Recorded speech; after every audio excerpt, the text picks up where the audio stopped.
Good evening, everybody. Welcome to another episode of The Breakdown. It is January 18th, 2023. Oh, we got a show for you tonight. We got a lot to talk about. It has been a whopping 3 days since our last show, and yet somehow the province of Alberta has managed to make the political scene even more, I don't know what the word is, ridiculous, surreal, dystopian than than we would have previously thought. It's really quite remarkable just how out of control things can get in 3 days. Now, to start with, I got to own something of my own because we've been talking about this whole just transition thing for a couple weeks now. It's been a little while. It's occupied some of our time. And it is only today that I finally got what's wrong with the name. So when I heard the name Just Transition, what I immediately went to was like just society. It's the root of justice. So basically means fair. So the idea of a fair transition because of global market forces, because of the need to, decarbonize. That's how I was heard it. And it wasn't until I heard Danielle Smith speak today that I realized I wasn't putting enough Nike swoosh on it. It's not the problem with it isn't that it's a just transition. It's that some people are interpreting it as a command, just transition. So it really depends on the inflection, I guess. And maybe that's a branding problem that people should have sorted out sooner.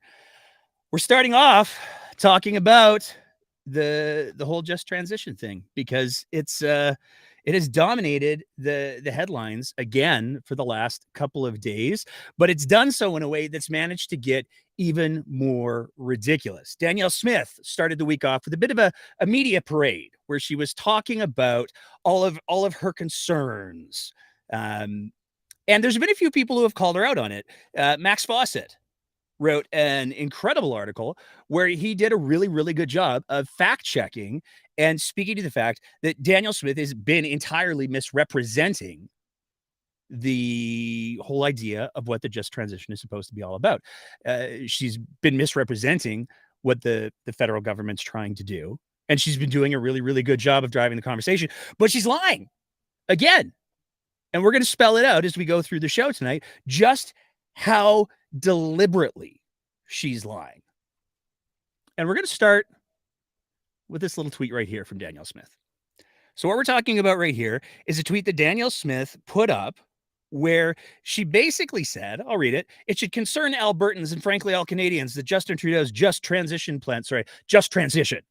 I'm trying to do the inflection for her. Plan will eliminate 2.7 million jobs, according to a Liberal memo. Alberta's energy industry and our workers are world-class, and it's time for Rachel Notley to end her silence. A lot to unpack in that tweet. Obviously, she's trying to drag Rachel Notley into the conversation, which, as we'll get to in a bit, she very successfully did. But there's some other things that need to be unpacked here, because where did that 2.7 million jobs come from? Where does that number come from? It's a really big number. Sounds scary, 2.7 million. Now, it's worth pointing out that this tweet came out yesterday. First thing in the morning, 10 o'clock in the morning, Danielle Smith came out guns blazing, 2.7 million. She also did a bunch of news articles where she did interviews where she talked with a bunch of print journalists, digital print journalists, I guess now, who reiterated these numbers. They talked about how bad these numbers were going to be. She doubled down on it later on, where she continued to say, we're not backing down on this one, and we would ask all Canadians to join us on this. An important read from Son Rick Bell on the just transition. Now, Rick Bell, writing for The Sun, very long time, let's go with opinion columnist, he parroted a lot of the same numbers that Danielle Smith came up with. And the federal government quickly came out and said, whoa, guys, you're getting it wrong. That's not what we're talking about here. The just transition number, the 2.7 million, that is the total number of all jobs across all sectors across the entire country that could potentially be affected by the changes that we're going to see with the global economy and decarbonization and the whole just transition idea. That's how many total jobs exist across all of the sectors. That's not the number of jobs that's going to be cut or lost or have to transition. That's the total number of jobs. Now, this comes from a memo, a briefing memo that was given to a federal MP, where it was talking about how are we going to talk about the just transition. Now, for anyone who's not familiar with these documents, they're basically written to give political figures the Coles notes of what they're supposed to be speaking about. That's what the whole thing is. It's a shorthand. Hey, if you're asked this question, here's your first line answer. Here's your second line answer. Here's your third line answer. And it details how many potential things, how many workers are going to be affected. If you add up all of the numbers from all of the sectors that are going to be affected, then you get to that 2.7 million. But again, that's not the number of jobs lost. That's the number of people who work in the industries who are going to be affected by the changes that are happening globally. That's it. That's the whole ballgame. Now, there's some people who want to say, well, you know, is it really, though? It's the Liberals. They're forcing the job changes. It's all part of the federal plan to eliminate jobs. That's what they're trying to do here. Well, let's go back just a little bit. Because if we go to Oil Sands magazine, they wrote an article in November where they talked about what's in store for Suncor in 2023. First line, job cuts, mine optimization, and plenty of maintenance turnarounds. As we've discussed on the show before, the bottom line is oil and gas industry is getting much more effective at automation, at efficiency. A lot of the infrastructure in traditional oil and gas jobs has been built. So there's not the need for the same kind of workers. And the article goes on to detail. Suncor also says it plans to improve its safety record by reducing its workforce, adding more supervisory roles and clarifying accountabilities. The company's contractor headcount has been cut by 15%. Now, this has already happened, with another 20% reduction planned through the first half of next year. Employee headcount will also be reduced by about 8% by the end of 2022. So right there, Suncor, who's one of the larger players, is saying we're cutting jobs. This is just the reality of the industry now. That's what it means. From there, though, we can take a look at how different provinces are reacting. So, for example, in Alberta, we have Danielle Smith. She's terrified for Albertans. This is the Rick Bell column here. In Saskatchewan, workers are demanding clarity as Saskatchewan weighs future of coal power stations. Communities are worried about losing the tax base from having the big coal companies there, from having people who are having those high-paying jobs. What's going to happen to the tax base when those people can't work in those industries anymore? These are real, legitimate questions that deserve real, legitimate answers. But Danielle Smith isn't interested in talking about real, legitimate answers. And we even saw here on the show, we got a message from somebody who said they wanted to make it very clear. They said, just transition comment from the north here. The reality is the jobs are gone in Zama City, and Rainbow Lake is thinking about moving all of the chatty folks there because they have so many empty houses there and chatty floods. The future needs to be considered going forward. People still need to work, but we have to diversify our economy. That's a comment from somebody who's up there, who's working in the industry. Everybody and their dog seems to be more than happy to acknowledge change is coming. What do you want to do about that? And perhaps there's no better example than a recent story that just ran tonight on CTV. So CTV sat down with the CEOs from Cenovus and Meg Energy. Meg Energy CEO Derek Evans told the Canadian press in an interview that his worry about the transition isn't job cuts, it's a labor shortage. I'm quite worried, let me put it this way, that we don't have enough people in Canada to get the job done. Now, all of these companies are a group of companies that have come together to form this organization called Pathways. The Pathways company are looking to spend $24 billion by 2030 on emissions cutting, 2/3 of it on carbon capture and storage systems. After 2030, they expect to be turning to installations of hydrogen and small nuclear reactors as their energy sources. But all of that will require additional workers to build, install, and operate. Those workers are going to need to be trained. And here we have the CEO of one of these companies that's putting all of this money, $24 billion, into this transition because they recognize the global financial markets are demanding it. The environment demands it. The companies see the way the wind is blowing. They're leading the charge. And they're concerned that we won't have enough workers to do the jobs. And we know what happens in Alberta when specialized workers aren't available. Brian Jean made a whole big thing about this in his leadership race, where he was talking about workers flying in and flying out, and how terrible it is that we have workers flying in and flying out. Well, the easiest way to avoid that is to make sure that we have workers who can do those jobs. And that's what the whole just transition thing is about.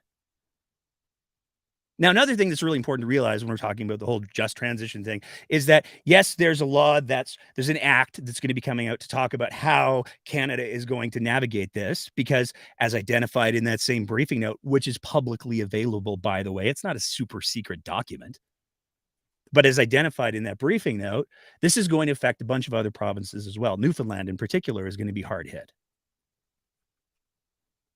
But we haven't seen the law yet. Nobody knows what's in the act. The whole conversation so far has centered around the fact that there are going to be massive changes inside of the energy economy. And how are we going to manage that? That's the question. There's no specifics. And yet we have had nothing but Danielle Smith calling for Rachel Notley to condemn the efforts of the just transition. To say, no, we have to fight back. We have to stop. Well, this week we saw Rachel Notley took the bait. So she demanded that Ottawa completely scrap its plans for just transition jobs legislation. Team Danielle Smith did such a good job of hammering home the message that just transition is bad that Rachel Notley took the stance that this jobs retraining effort should be canceled for what appear to be only politically pandering reasons. That's it. Danielle Smith set a brilliant trap. Rachel Notley walked right into it, because the very next thing that Danielle Smith had lined up to say, I see Rachel wants the Liberal NDP coalition to put off just transition until after the next provincial election. Does that mean she's okay with it after Albertans cast their votes in May? If nobody has learned anything from watching Danielle Smith since she started her leadership race, we should have learned by now that she's going to grab the goalposts and she's going to run them all over the field. She is the very definition of a bad faith debater. If you accept the terms of her debate, you'll lose every time, because she's going to change them immediately.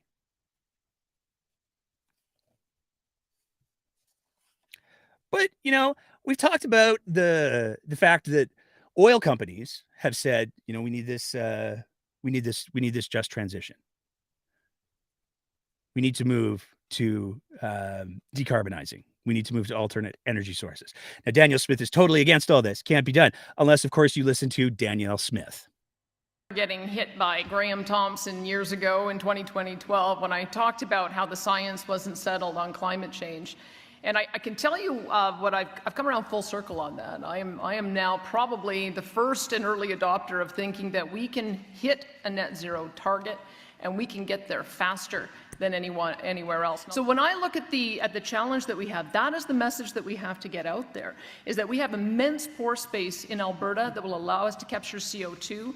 Our conversion of our economy to a hydrogen economy is already well underway with this government. We're building a hub in the Edmonton area. Why do we have to wait for Ottawa to be the center of the auto industry? We can be the center of auto manufacturing here. Once we get the issue of CO2 out of the way and people see that we are serious about solving it and getting there faster than anywhere else, we also have to tackle the issues of air quality, of water quality, of making sure that we're doing habitat protection, which our farmers and ranchers do so well, and I can't wait to sell that message. So Danielle Smith, that was at the UCP, one of the very first UCP leadership debate with the fancy helicopter and everything. Danielle Smith recognized 4 or 5 months ago the importance of managing the transition. She recognized the importance of these environmental issues. She recognized that Alberta has the huge floor space to be a leader in managing these things. But now she's abandoned all of that. I want to end this segment with this little point here. Like we said at the very beginning, Danielle Smith put out a tweet yesterday where she talked about the 2.7 million jobs. The federal government came back and said, no, you're reading it wrong. The 2.7 is the total number of people who are involved in the sectors that are potentially going to be affected. It's not the number of people who are going to lose the jobs. It's the number of people across sectors. The document is publicly available, and it clearly demonstrates that 2.7 is the total number of sectors. It's not the total numbers of jobs lost. This is all information that is publicly available. It's been put across social media. And yet, all of that being said, here's Danielle Smith today. Up to 2.7 million jobs will be eliminated across Canada through just transition, and that's because it has nothing to do with transition at all. It's about eliminating entire sectors of our economy and hundreds of thousands of jobs deemed too dirty by Ottawa elites. It's just a lie. And she knows it. The information is out there. It's available. She's lying, and she knows it. There's no other way around it. Even if you want to say, oh, that video was probably filmed on yesterday when she still thought the 2.7 was a thing. The video was posted. It remains up. The Premier of Alberta is disseminating false information. It's demonstrably false information. She is going out of her way to scare people. That's it. And in a stunning display of political partisanship, of pandering, we saw Rachel Notley take the bait. Moving on from there, there were a couple of other big announcements that came out this week. Number one, the EMS situation still sucks. HSAA reported January 16th, 328 shifts that were unfilled. That's 328 paramedic shifts that are needed to have ambulances rolling on the street. 328 paramedics short to fill all of those shifts. But we saw from the provincial government a big announcement about EMS. They're making some changes. The biggest changes that they're making is they're getting rid of an entire branch of emergency medical services. So for anyone who's not familiar, there's a couple of different specialties that exist within EMS.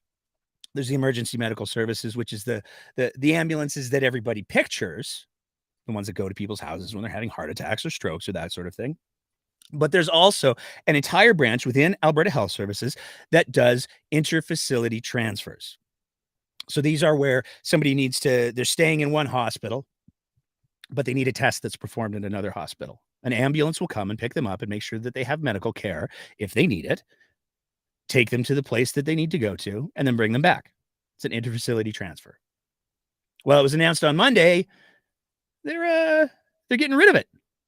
They're going to sell it off. They're privatizing it. So they have decided to issue a request for proposal and cost to get a private company or private companies to take over these transfers. Now, the argument is this will free up ambulances and AHS paramedics from approximately 44,000 non-emergency transfers per year and improve response time for urgent calls. And that sounds like a fairly sound argument. The problem is, if we go back to our very first slide, there's not even enough paramedics available to fill the shifts as it is. 328 shortages. HSAA, which is the union that represents paramedics, has been putting these graphics out for months and months and months. And they range anywhere from 300 to 400 to 500 shifts that are not filled because there's simply not enough paramedics to fill those shifts. So where are the paramedics going to come from to work for these private companies? We've been told that what AHS has said is that none of the people who work for IFT or interfacility transfer within AHS are going to lose their jobs. They're going to be given the opportunity to transition into the emergency side of things. But this is where it gets really complicated, because much like you can have a physician, they can have specialties. So, for example, a family doctor specializes in family medicine. An oncologist specializes in cancer medicine. A gastroenterologist specializes in gut stuff. They're all doctors, but they have very different specialties. They work in very different environments. Paramedics are no different. So an interfacility transfer paramedic brings a very different skill set to the table than an emergency paramedic. And there hasn't been a whole lot of conversation for what that transition is going to look like, because a paramedic is not a paramedic is not a paramedic. There's all kinds of different specialties that exist. There's community care paramedics who have an entirely different skill set. But the government seems to have decided that they're not going to recognize those differences. They're just going to swing for the fences and see what happens. But it still doesn't address the problem. There's not enough paramedics to work on the existing ambulances. So even if you take all of those trucks that are doing interfacility transfers and you move them over to the emerge side, okay, well, some of your emerge calls, you're going to have more trucks to deal with emerge calls, and that's good. But it's not like there's going to suddenly materialize a boatload of paramedics who are then going to go work on the private side. So it doesn't really solve the problem. But the bigger question, and perhaps the more important question, has to do with, where does the money go? Because as it stands right now, with those interfacility transfers operating within the AHS system, that money all stays within the AHS system. It's recycled. It's moved around on paper a lot. Well, now that money is going to be moving outside of the AHS system and flowing to private companies. And that's a conversation that hasn't really happened. But perhaps the most stunning part of the announcement comes from HSAA themselves. They issued a press release same day where they said, yeah, so we're the people who represent paramedics. This is the first we've heard of it. The government of Alberta made a decision to transfer a bunch of people who work in a very particular specialty, the interfacility transfer folks, to transfer them into new roles. And there was zero consultation, zero conversation, apparently, with the union that represents those people. What could possibly go wrong? Moving on from there, we had a little bit of excitement in the constituency of Rimbey, Rocky Mountain House, Sundre. There was a UCP AGM. And boy, they had themselves a little bit of a turnout. So you can see this was a picture posted by Tim Hoven. We've had Tim Hoven on the show before. Tim was a UCP nomination candidate who was disqualified. And he was disqualified because he had followed a Facebook page briefly that was a little bit white supremacist-y. He since disavowed it, made it clear, didn't realize what he was signing up for. Tim also had some questionable views on LGBTQ2S plus issues. And on the episode that we did with him, he was very, very clear. He doesn't hold those views anymore. Nonetheless, he was disqualified. Now, Tim is very well respected in the community that he's in.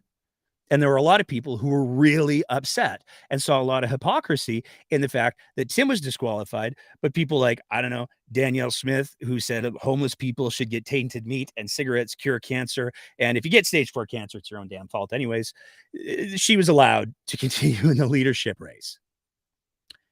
Well, there's this organization we've talked about, and they got a hold of this thing, Take Back Alberta. They're a grassroots organization that we're going to talk about more over the coming weeks because it gets really complicated really fast. But they're a freedom folks. You know, we've seen David Parker, the executive director. He likes to talk about freedom. He likes to talk about the vaccines and mandates and all of those things. It's exactly what you would expect. But we have some questions. We're going to talk about at least one of them tonight because we did some Googling on Mr. Parker. And it turns out Mr. Parker's involved in a couple of organizations. It's not just Take Back Alberta. He's also involved in an organization called Ditchley, which is a UK organization because, of course, it is with a name like Ditchley. And they work with people from across the world to help sustain peace, freedom, and order. What do they want to do? Well, they want to build networks of people who share their determination to tackle today's challenges. They want to deepen journalists' insight. They want to help leaders think. They're focusing on a range of issues, including renewing political leadership and vision for the future, creating a new palette of modern options for both left and right globalists and localists. They want to renew the UK's links with the UK's links with Europe after Brexit and expand globally. They want to engage China. They want to make the most of technology and mitigating risks. They want to sustain the environment by supporting action on climate change and the UN's SDG 2030 goals. Oh, look how we came back to just transition right there. You could pretty much take all of these things, and you know what other organization aligns perfectly with Ditchley? It's the World Economic Forum. Ditchley is a smaller version of the World Economic Forum. Now, why is this interesting? Because when we take a look at who their Canadian directors are, who's that guy in the middle on the lawn chair right there? That's Mr. David Parker, executive director of Take Back Alberta. So as much as David Parker likes to espouse the whole we have to take back Alberta, we have to fight back against these ridiculous environmental rules, we have to fight back against the WEF, here he is on the board of an organization that is effectively advocating for all of the same things. One can't help but wonder what the membership of Take Back Alberta would feel if they were aware of that sort of thing. Now, it's going to be interesting to see how that plays out with Take Back Alberta because they allegedly started there. We have some questions about that too. We'll get to that next episode because their timeline doesn't really add up. But this all comes down to the question of Jason Nixon. What's going to happen with Jason Nixon?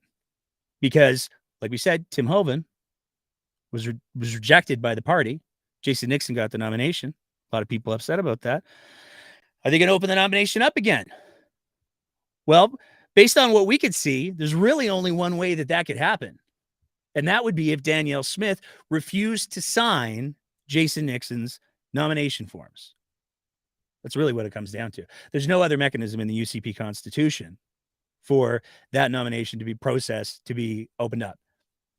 Presumably, Danielle Smith would have to have some sort of really good reason to justify not signing the nomination forms, particularly given that she's on the record as saying she doesn't want to get involved in nominations like that. So it'll be fascinating to see how that plays out. A couple more things. We're going to bring Sarah Biggs in for some perspective on this.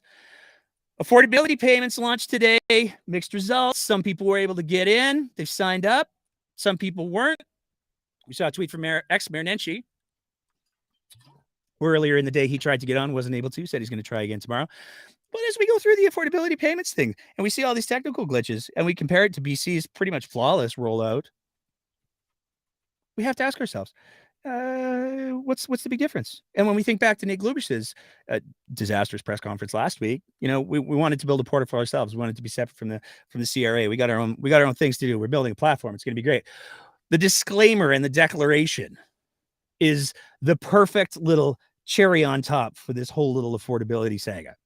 I declare that the information I provided in this application for the affordability program is accurate to the best of my knowledge. Additional information may be required to validate eligibility for the benefit.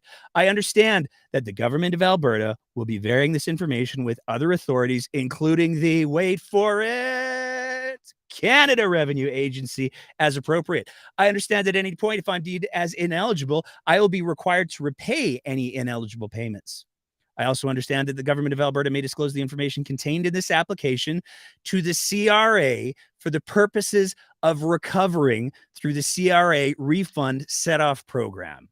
All are part of an affordability payment for which I am not eligible. They're using the CRA as their collection agency. After they said that they wanted to own the whole thing, they're using the CRA as their collection agency for ineligible payments. It's almost as if the last provincial program that rolled out was a complete disaster that saw hundreds of millions of dollars going to companies that shouldn't have got it, that the Auditor General said, well, we'll never see that money again. Two more little video clips that we want to play for you. Because, like I said, it's been a busy week. Monday, Danielle Smith made an appearance on the Sean Newman podcast. And we got to see a fascinating display of, let's go with evolving views. Because some of you might remember, Danielle Smith has talked to great length about pardons. She did a whole thing with the Western Standard right before the end of the year where she was talking about, you know what? Yeah, I think pardons are a great idea. I think we should give, you know what? I'm going to let Danielle just speak for herself on this one. We're watching these cases unfold, and I think that we'll see that's the kind of decision making that we have to leave to the Crown prosecutors. I know that because we've been so influenced by the states, I think that some people think that a premier has the same power as they do in the states of clemency or offering pardons, and I've not observed that that's the case in Canada. We just have a different criminal justice and different legal system. And once things have been handed over for prosecution, politicians have to be hands off. So I'm watching it all with great interest. I'm watching to see what those judgments are. But I do have to let that process play out. Be willing to consider if I could rephrase Ryan's question, a sort of a pardon program to have people reimbursed for these charges and their legal costs and this kind of thing? I love the sound. Intention would be to deliver a blanket amnesty. That was inappropriate political decisions that led to that inappropriate enforcement, and so it seems to me it's a political decision to say we made a mistake, we're sorry, won't happen again. Danielle Smith just a couple of months ago. I love the sound of a pardon. Blanket amnesty. I think it's great. It's a political problem, deserves a political solution. There's no reason why the premier can't do that. It's not the over-Americanization of Alberta that led people to believe that the premier of Alberta could issue pardons. It was Danielle Smith herself.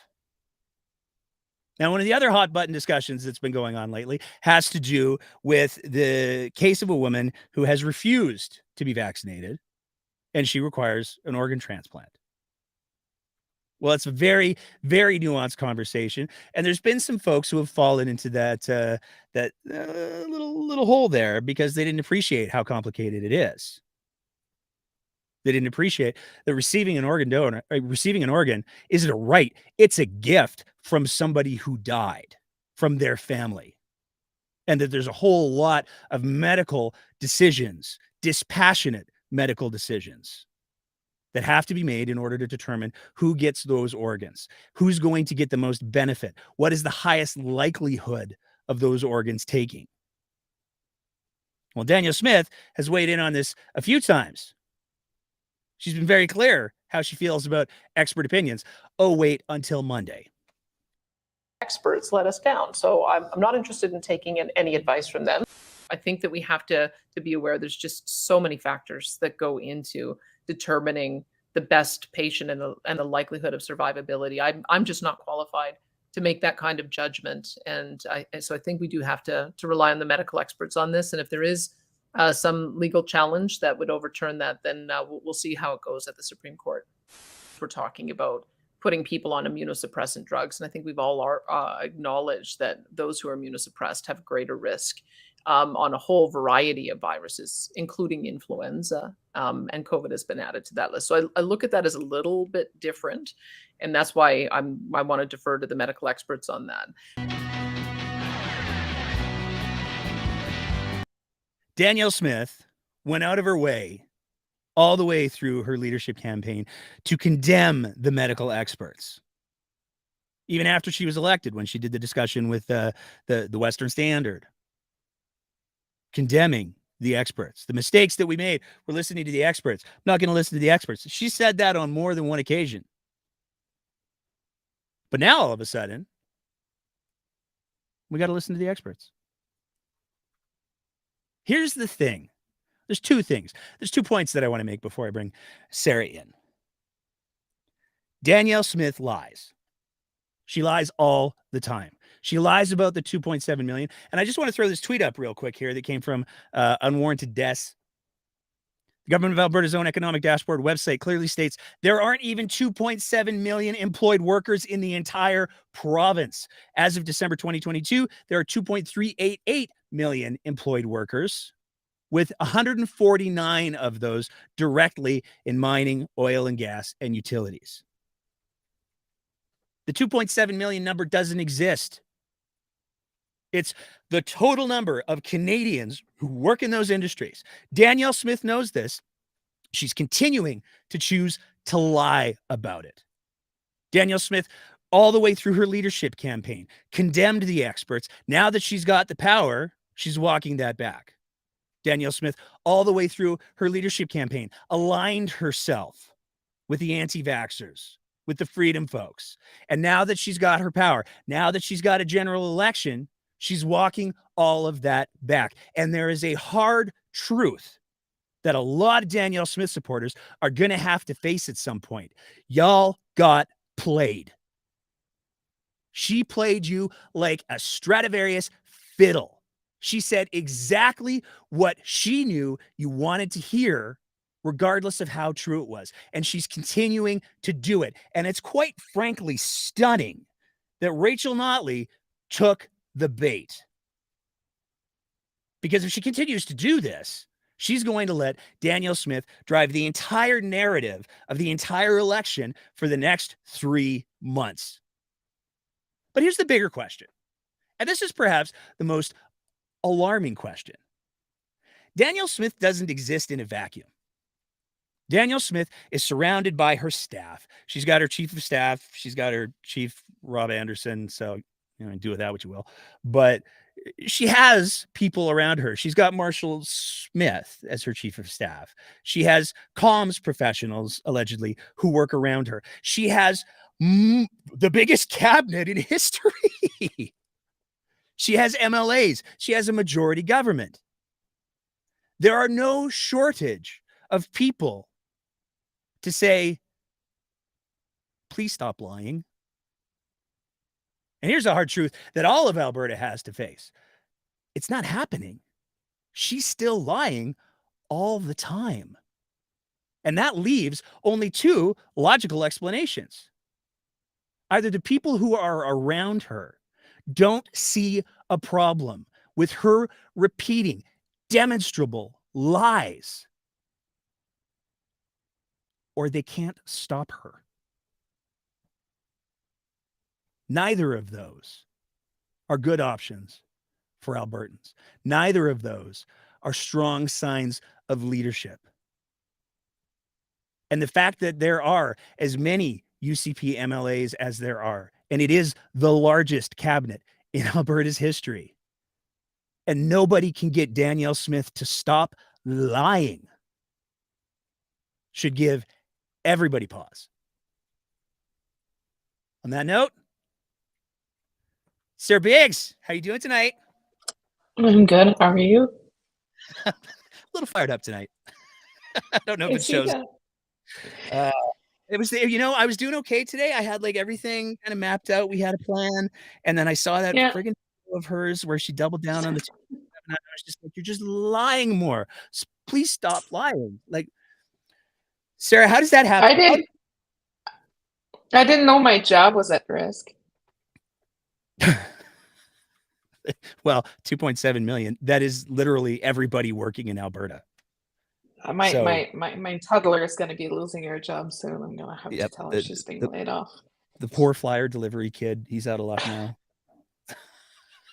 Well, I didn't get my newspaper on Saturday, and I was. There you go. Just transition right there. Trudeau messed with your newspaper. I called one of the journalists directly. I was like, "Hey, I didn't get my copies Saturday."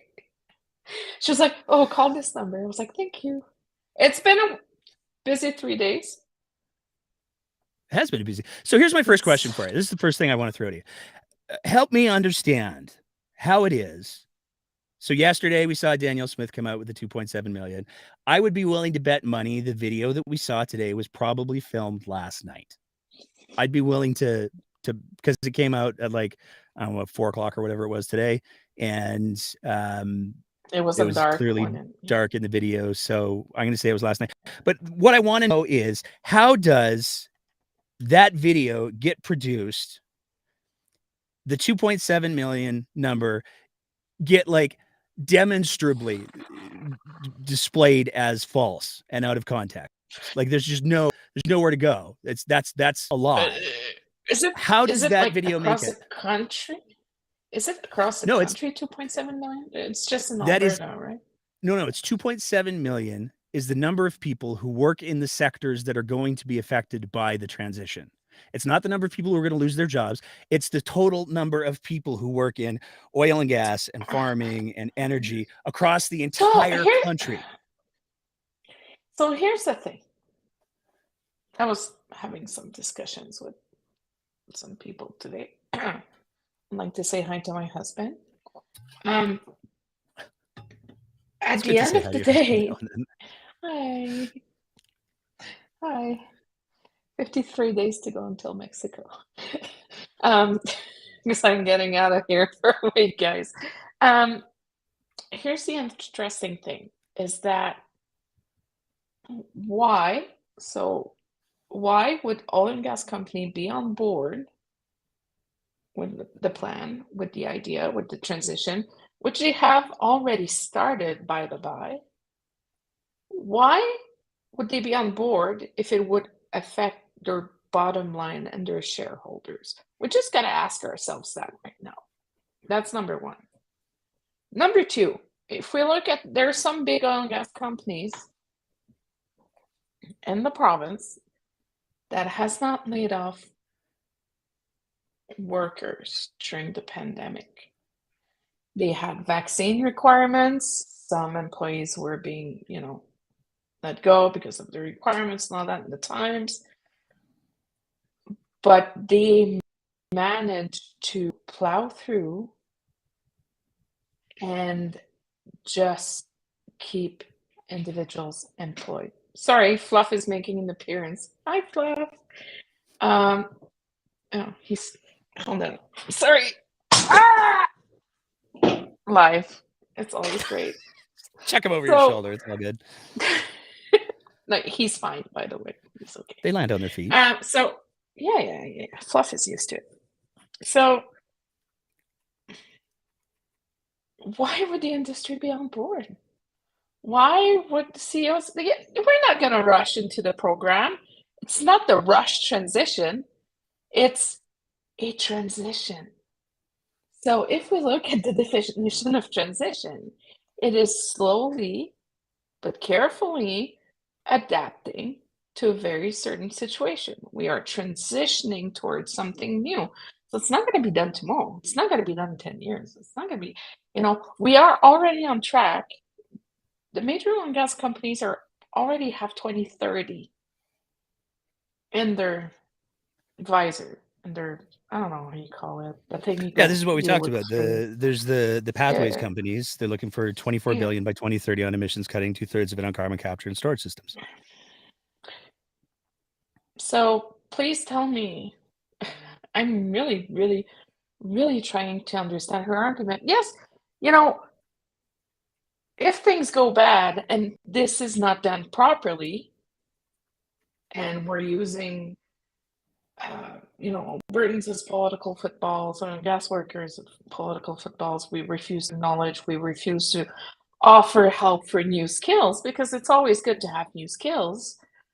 If it's not done properly, without every single level of government being involved and being mindful about it, and credits being issued, and help and assistance and support, yeah, some individuals could lose their jobs. But if we look at welders, that's a job that is in extreme high demand. There are other industries that need good welders. Same for welding inspectors, trades, plumbers, electricians. There's, just for an example, my cousin was oil and gas company. He was oil and gas. We were doing oil and gas electrical.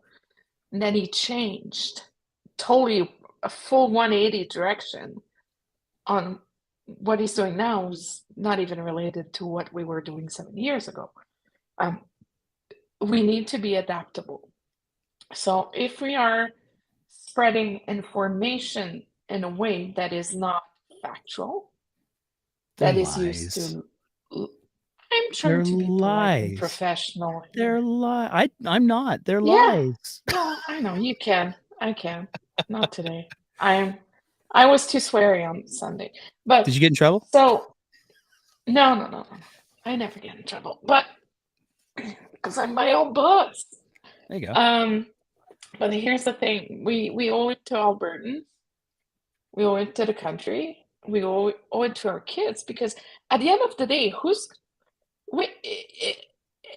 you need to think about your future taxpayer base here. And if you want to miss the boat, but that's going to be on you, my friend. And it is doing a huge disservice, and it's presenting the issues with an extremely dishonest lens. And seeing Minister Luan today say, "Oh my God, emoji, 2 million jobs." What? Okay, so if it's done wrong, yes, mom and pop shops will be affected. It won't be Yes, 2 million restaurants jobs. It won't be. But it won't be. But there will always be opportunities to upgrade, to change industry. Like the green boom is a huge boom. We don't want to miss the boat on that one. It's billions and billions and billions of dollars. This is the headline from the CTV article that I was talking about earlier. It literally says, let me find it here so that I get it right. It literally, the headline is literally, here we go. Oil sands execs say a just transition isn't a worry. It's their next boom. That's literally what they're getting. Back in May, so I helped an organization called Conservatives for Clean Growth out there. We promote, we strongly believe that no conservative government can be elected on the federal level, but without any sound and solid environmental platform. That's what we believe in. We're looking to working with the provinces. We believe in dialogue. We believe in innovation. And what we've been saying since the organization has been formed is that we need to get on it, because if not, boy, oh boy, is it ever going to hurt. And also we need to add that if we don't get on board, do we think that another tech is going to come, be like, hey, I'm going to come and, mine your oil sands and get the product out? It will be driving investments away.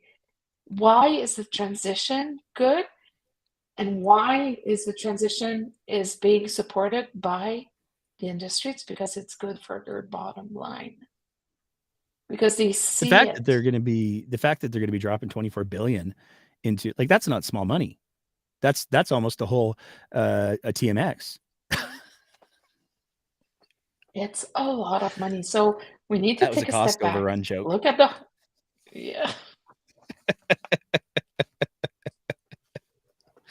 Snuck it in there, but we need to step back, give our head a shake, look at the numbers, get information, and make a decision.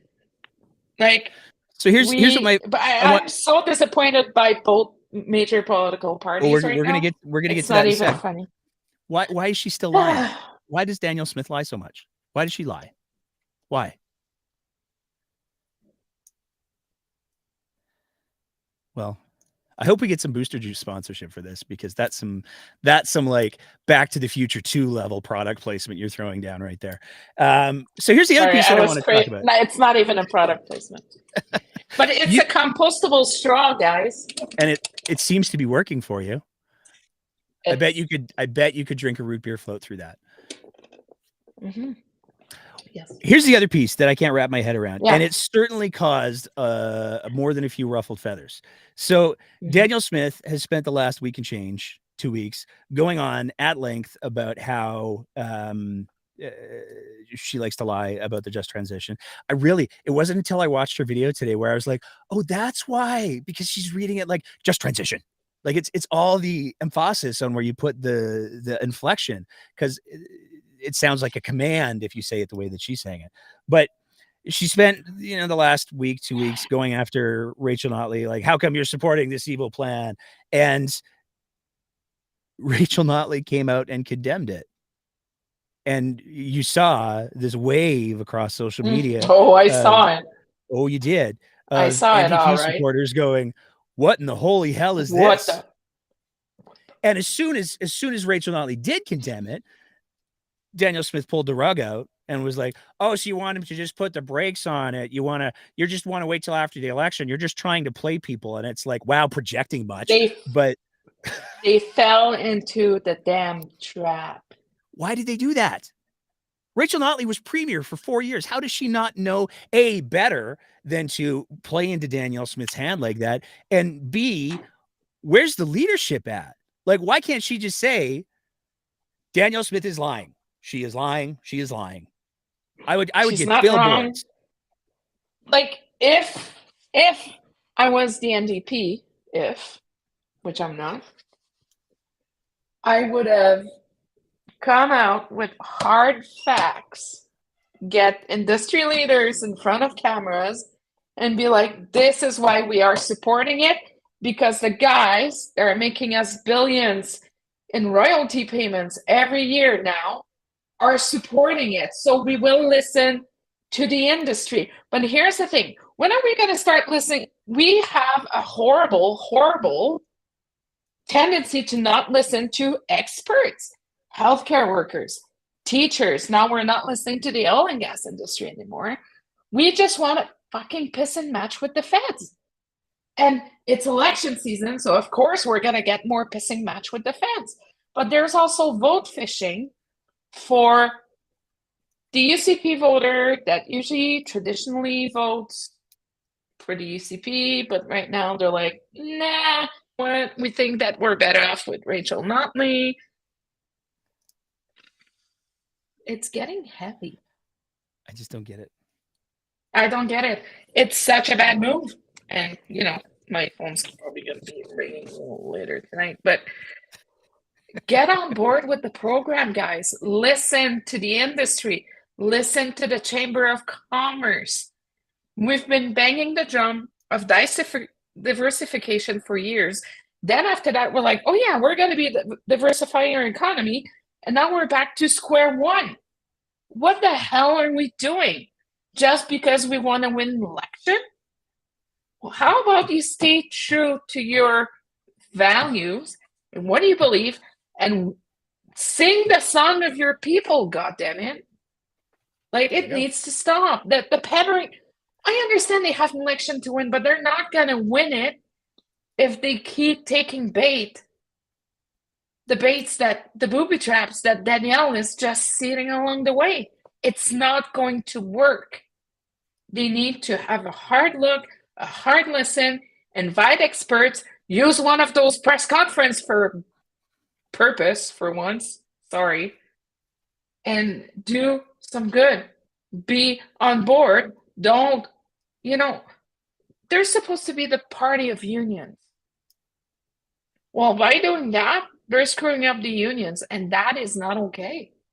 They are being dishonest with their base and their principles and what they believe in, their pillars, and they're trying to try to navigate and toe the line, which is not okay. It's a huge disservice. And then, of course, Danielle, with all her rights, she's going to use the Sing Notley Alliance for weeks. She just gave them a gift. Yep. It's a bad strategic move. I'm sorry. So with the strategy, this is a piece that I was having a conversation with somebody about today, because typically elections are about who can get the most votes out. And it's starting to look more and more like the election in May is going to be more about who's going to have the least amount of people stay home, because we have, there's more and more progressive conservatives, traditionalists, who are looking at the UCP under Danielle Smith and going like, wow, this is not what I signed up for. No. But at the same time, if Rachel Notley and the NDP continue to do this, like, oh, we'll fall for the traps, then there's a lot, like there were a lot of people on the social medias today, and granted, we're way out from the election, but alienating your base is never a good choice, who are like, this is not the party that I remember. Is it now a race to see who alienates their base the least? The most? The most? Well, that's they're lighting their base on fire right now. It's fascinating to watch. Again, it's something that I would never thought I would see. Interesting, fascinating, lots of analysis to do behind in the background, but trying to understand why yesterday they were like, we're saying this, Rachel. I'm wondering why not more questions were asked, because this is, and Miss Notley has a lot of political acumen, and she's been there. She's, she knows her stuff. She's been in that seat. She fully understands what's going on in the industry. Why did she take that turn? That's what I can't wrap my head around. I can't wrap my head around it. I do not. To the person who has sold that idea to Miss Notley, thinking that was a great move, no. Because now we're all sitting there being like, what happened here? Oh no, I don't know. I don't know what to do, like Maddie would say. Oh no.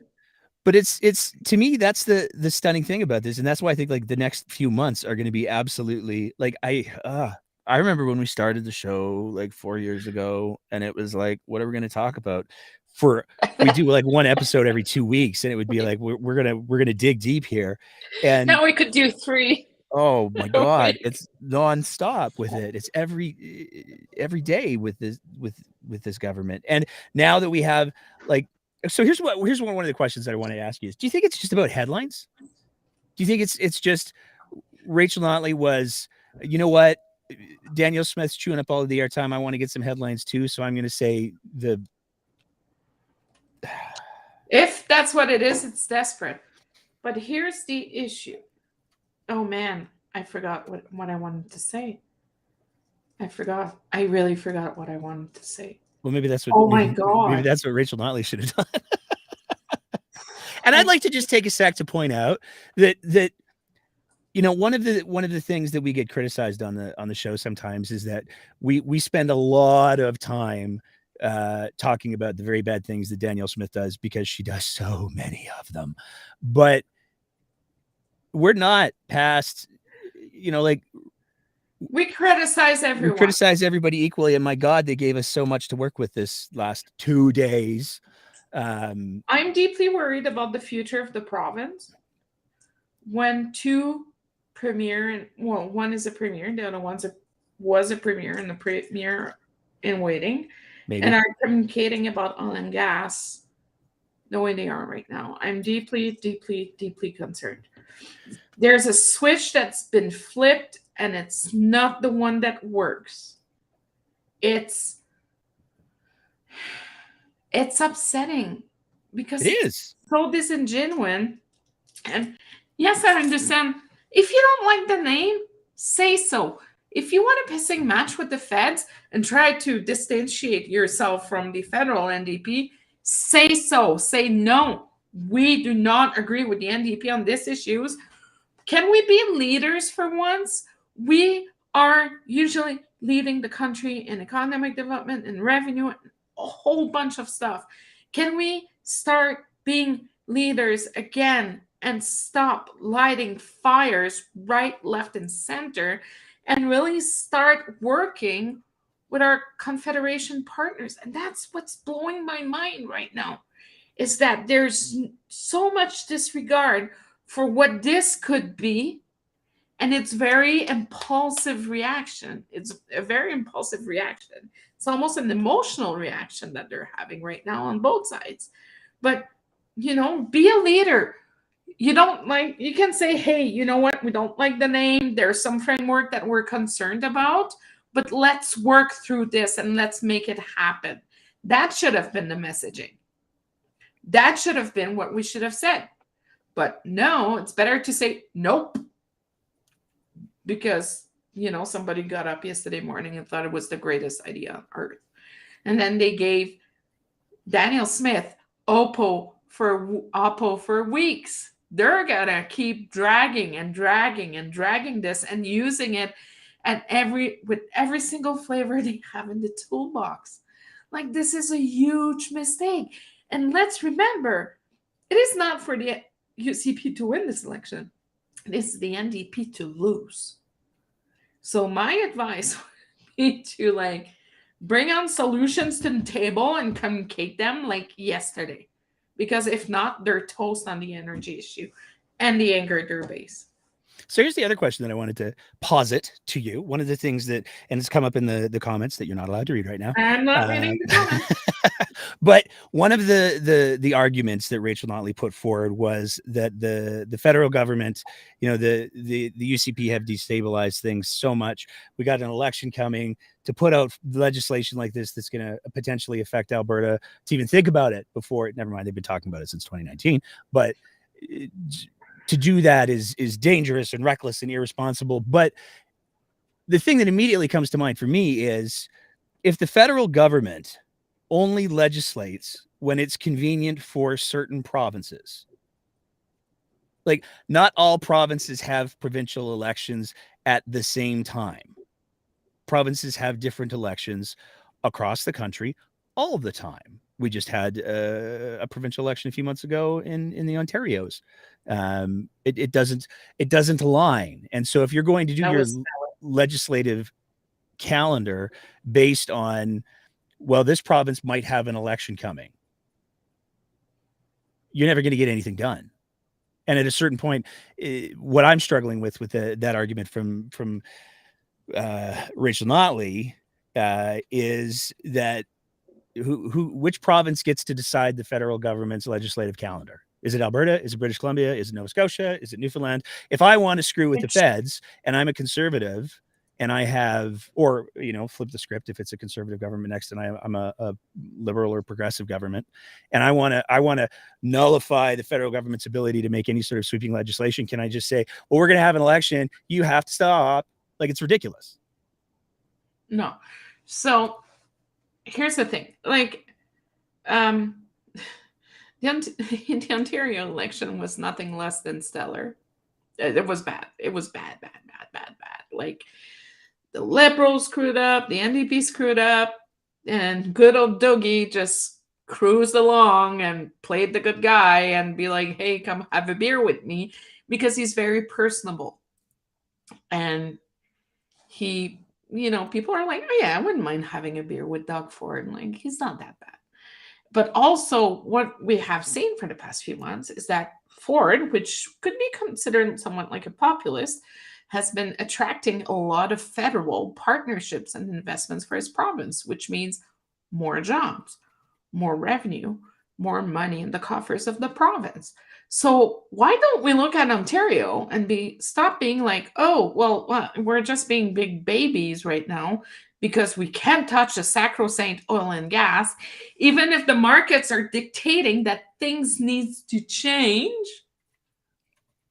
We're just going to be banging, our bucket until the feds give up. No, it's not how it works. There's global markets. We're saying like, oh, dictator oil and Russian oil, no, that, yeah.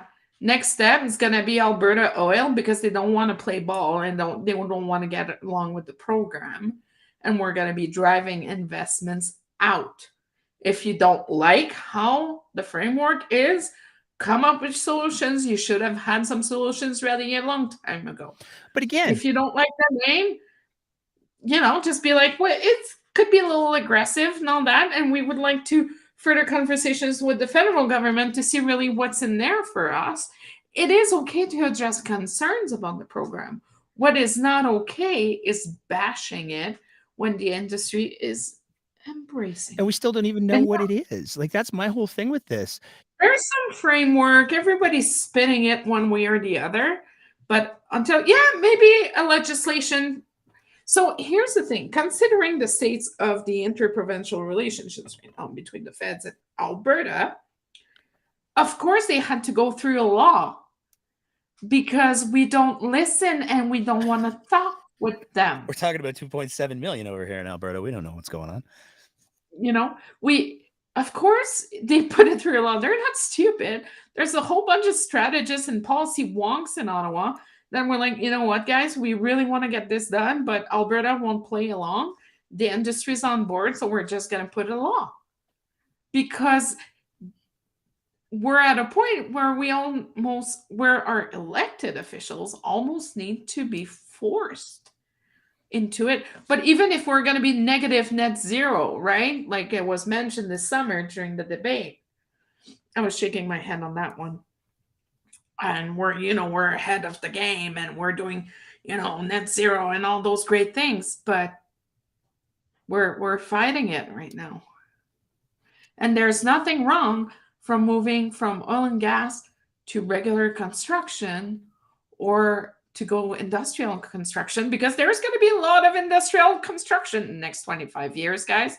And it does not kill the oil and gas industry. We're just going to be doing things differently and more in a cleaner way. There's nothing wrong into it. It's like there's a Band-Aid and we're super scared to rip it. But we know we need to take it off because we know it's been coming for 20 years. But it's time to take the Band-Aid off. If nothing less short, that just transition is an insurance policy on the oil and gas sector. That's exactly. See, that's why it's something they've asked for. It's something that they said that they've said they need the retraining. They said that their concerns are we going to have enough qualified Canadians to do the work that we're going to need to do in order to do this. But here's what I want to get your personal take on, because this to me flips the script perfectly.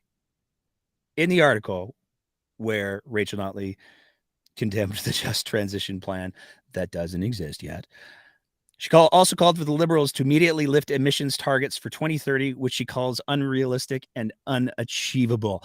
I just want to go back.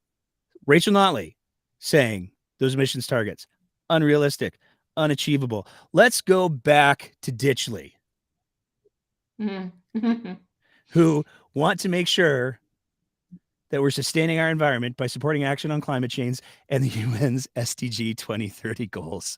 David Parker, who is a director for Ditchley Canada, apparently supports the 2030 goals more than Rachel Notley. The director of Take Back Alberta is involved with an organization that has more is involved with an organization that has more aggressive climate goals than the NDP right now. I mean, hey, David. What else can you Hope say? You're having a good week. Well, he's having a great week. It looks like he's having a great week. I would not be happy if I was him right now. Just saying. Or maybe he was hoping that we wouldn't find out that he was on that board. Well, you never know. Or whatever he is. I think it's wildly entertaining. But the baby WEF. Baby W, mini WAF. Let's talk about the Jason Nixon thing real quick. Since we very tall we pivoted Jason Nixon. we pivoted back to that. So Take Back Alberta took back Rimbey, Rocky Mountain House, Sundre. Did I get it right? I did. Look at me go. I'd like to. I always forget the name. Here's what's fascinating to me. Congratulations. They had 500 people turn out, 300 of which were voting. 200 just came for, I don't know, sport. Thoughts and prayers. Okay. They swept the board. There's a 14 years old that got elected. Good for you, kid, for getting involved, but I hope he picks the right crowd.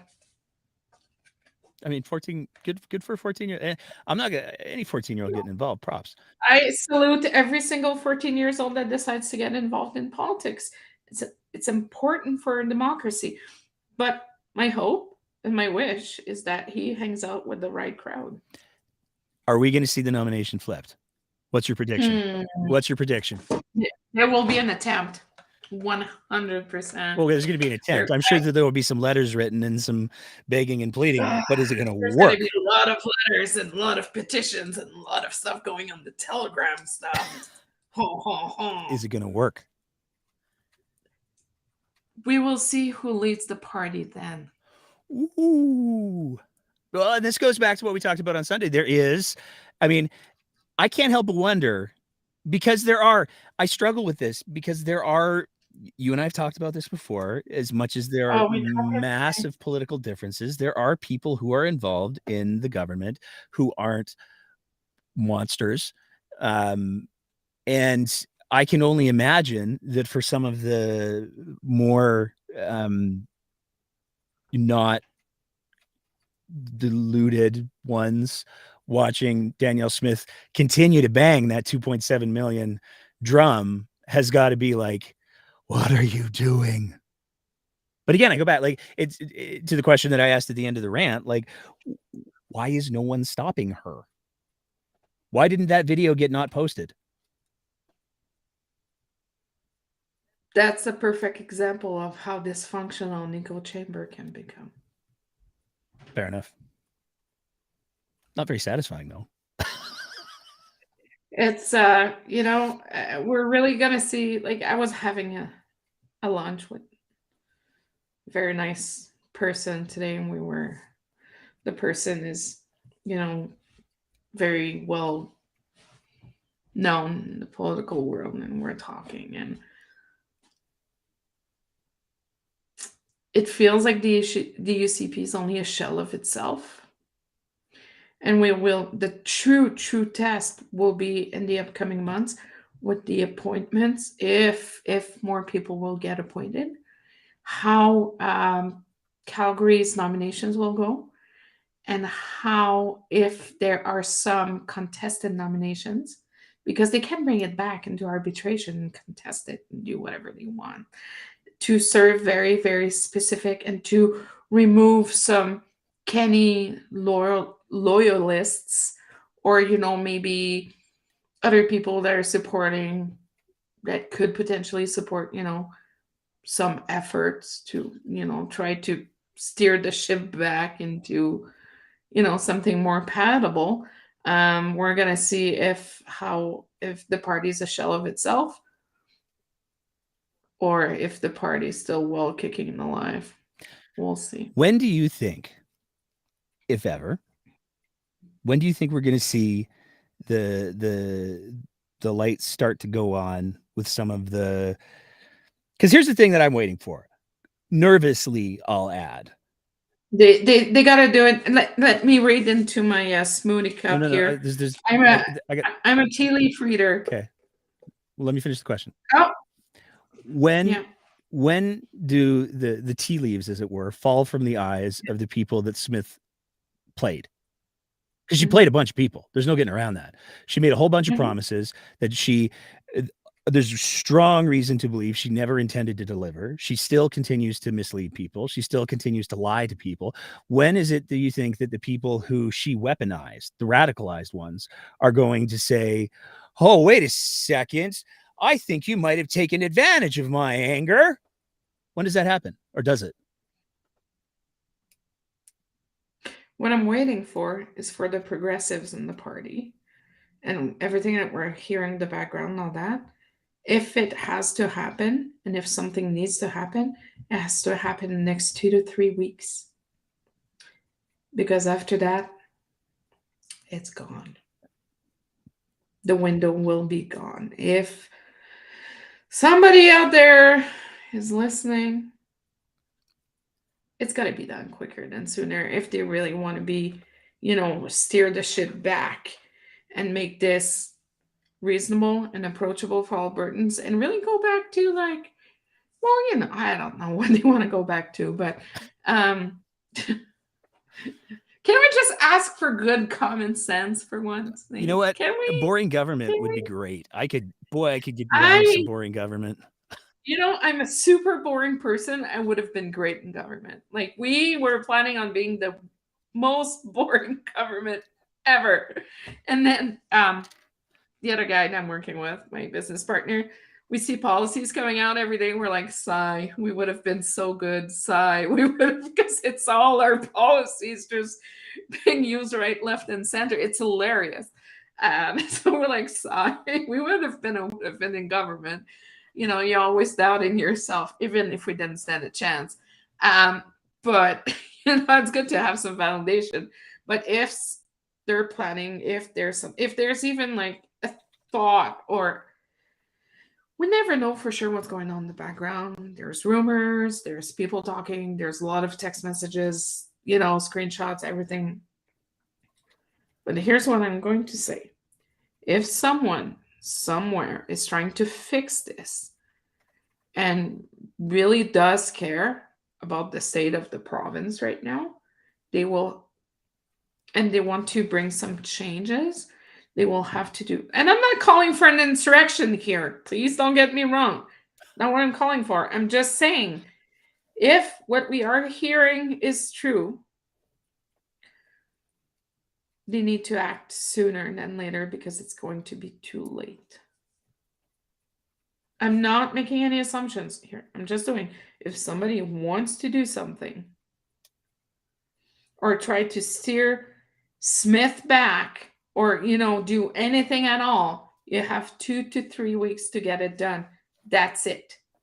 Then the ship, I was going to say the sail has shipped. The ship has sailed.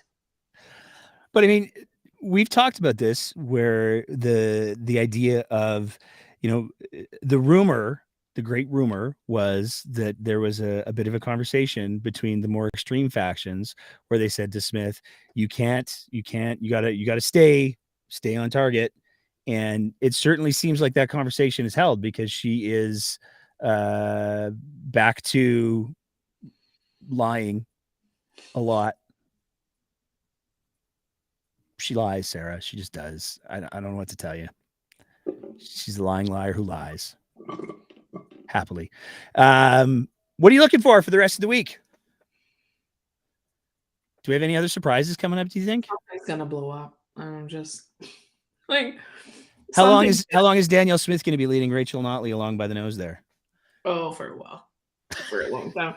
They're gonna milk it. Remember, so I'm just gonna give you an example on how you can milk an issue, because I know a thing or two about that. Remember when Neela fought the bull? I do. How long did we kept that in the news cycle, Nate? You got some good mileage out of it. 2 weeks. Yeah. I mean, it was pretty awesome. She fought a bull.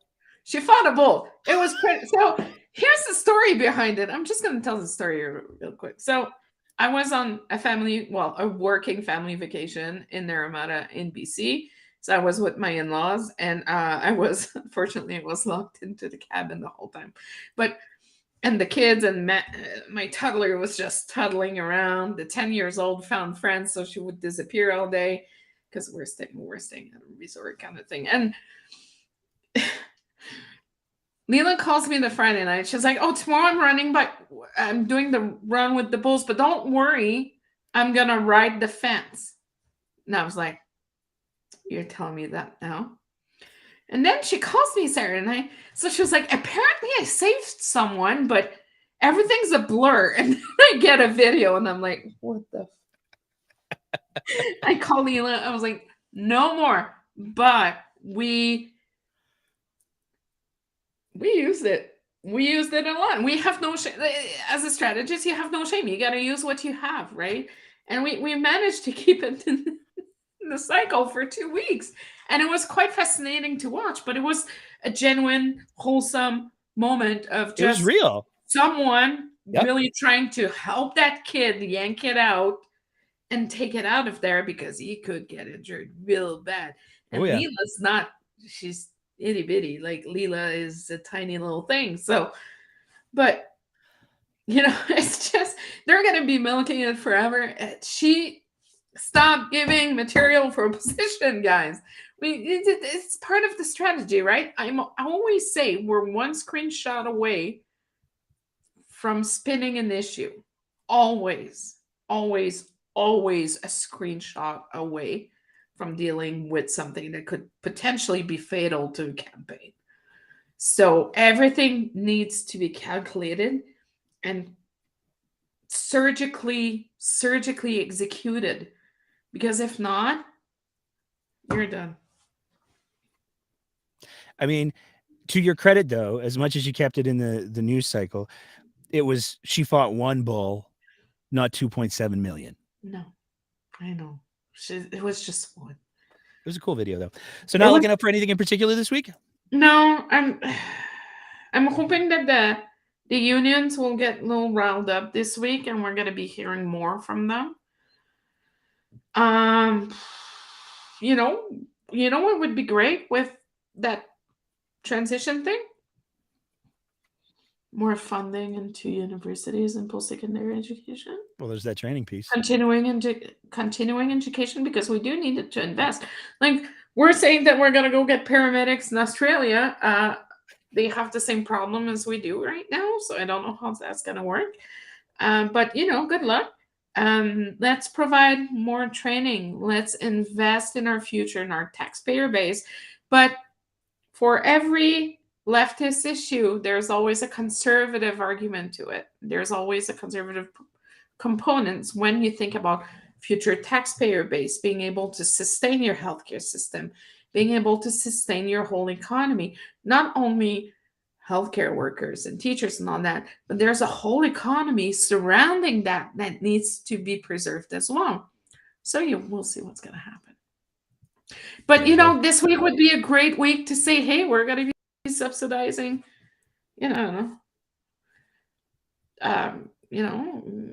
post-secondary and continuing education to a very hefty percentage. That would be fantastic. But, we're getting ready for that huge influx of students that will be hitting the universities.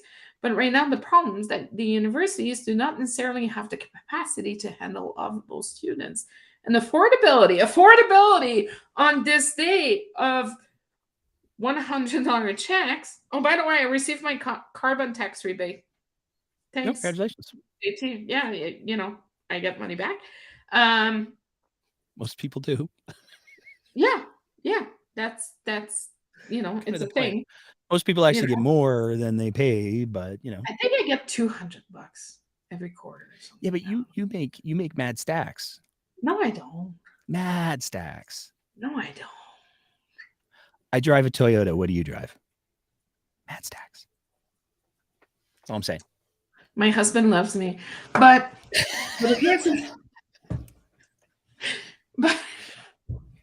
Nate, I'm not shaming you. I'm just saying mad stacks is mad stacks. That's all. Yeah. So, but we need to invest and protect our province, and campaigns need to wake the fuck up right now, because if we don't, in 10 years, we're going to be in big boo-boos. It's not normal that you need 97 average to get into nursing school. It is not normal. It is not med school. It is nursing school. And very often the students that struggle a little bit more in high school makes excellent nurse because their critical thinking and street skills are kicking in quite a bit more. And very often, I'm not saying that people that have 97s are making bad nurses. Not what I'm saying.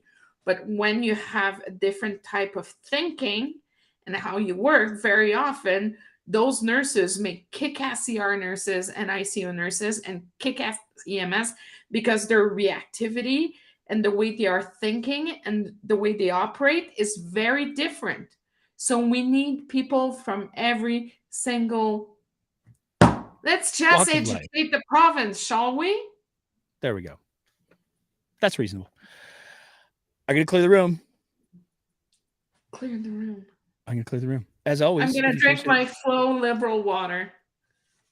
Your box of water. Are you going to pour it all over your... that was such a dumb video. As always, if you appreciate the kind of content that we're trying to produce here, we'd love nothing more than if you signed up to be one of our sponsors at our Patreon page at www.patreon.com/thebreakdownab, where for the price of just perhaps a fancy box of water a month, you can help us to continue to try to produce the content that we do. And we got some fun stuff coming up. Can I make a clarification? It does not pay for my car. Just saying. No, it goes towards like the streaming stuff and the tech stuff. We got some fun stuff coming up. Had a fun conversation today with Chad Smith from Be the Change YYC. We're going to be looking to do a follow-up chat with him because it's been a couple years since we sat down with him. We also have our we're doing some on what is it called when you go to the place? On location. We're doing an on location thing tomorrow for a very special little one-off episode that we're going to be doing about a certain far-right media organization. It's going to be spicy. And it's because of the support of you wonderful folks that we're able to do those sorts of things. If you're not able to be one of our Patreon sponsors, totally get it, because the affordability problem is a real thing. So, just like, share, subscribe, smash that subscribe button, as the kids say. Like you smash the patriarchy. And the little bell, I'm told, is a thing too that you need to, so it says the videos are live or something. Do that too. And we will be back here on Sunday, 8:00. Sir Biggs, thank you so much as always. We'll see everybody on the chat, in the YouTubes and the Facebooks, even the one guy who clearly came here to troll. Thanks for spending. Oh yeah, I saw him. I'm just seeing him now. That's cute. Yeah. Nobody's in anybody's mom's basements. Sorry, man. That joke's no. Sorry, joke's I own. The truth is, we film all of these from the basement of a secret location in a pizza shop. That's all I'm gonna say. There we go. Now you got it. Have a good night, everybody.